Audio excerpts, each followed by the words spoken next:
ნაგვისურნასთან გამოვდივარ ხოლმე და ვეძებ ხოლმე ტანსაცმელებს, ხან არის ხუმი, ხან არა. აი ეხლაც ვიღაცას გადაუგდია ეს ხალათი, მე კი ჩავიცვი. ნაგვისურნასთან გამოვდივარ ხოლმე იმ დროს, როცა ჩემი თანაკლასელები და ჩემი მეგობრები აქ არ არიან ხოლმე, იმიტომ რომ არ მინდა რომ დამინახონ, რომ ნაგვისურნიდან ვიღებ რაღაცებს და ძალიან მწვენია. სკოლაში დახეული ტანსაცმლით დავდივარ. ერთ ბავშვს არ უნდა რომ წინ უზივარ. გადაჭიქი და არ მინდა რომ მე ჩემ გვერდზე ვზიხარ. ნაგვისურნიდან ვინც იღებს რაღაცებს, რაში მინდა ეგეთი მეგობარი ან თანაკლასელიო. მასწავლებელმა იცის ეს ამბავი?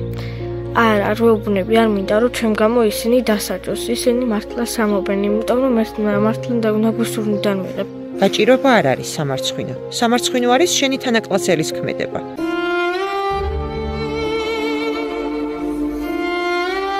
კახეთში კი ვცხოვრობ, მაგრამ ცხოვრებაში მწვადი არასდროს არ მაქვს ნაჭამი.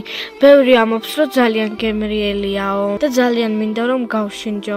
სულ მშერი ვარ, მშინშირისგან ხოლმე მუცელი მტკივა ხოლმე. ჩვენ სულ ქირაქირა დავდივართ. არც ერთს არ შემოუწვია მეზობელს, არც საჭმელი და არც არაფერი. ამ სახლში ორთვის გადმოსული ვართ ქირით. ყველა მეზობელმა იცის, რომ ჩემი ერთი წლის დაიკო შიერია და მისა ერთხელაც არავის არ შემოუწვდია ფაფა.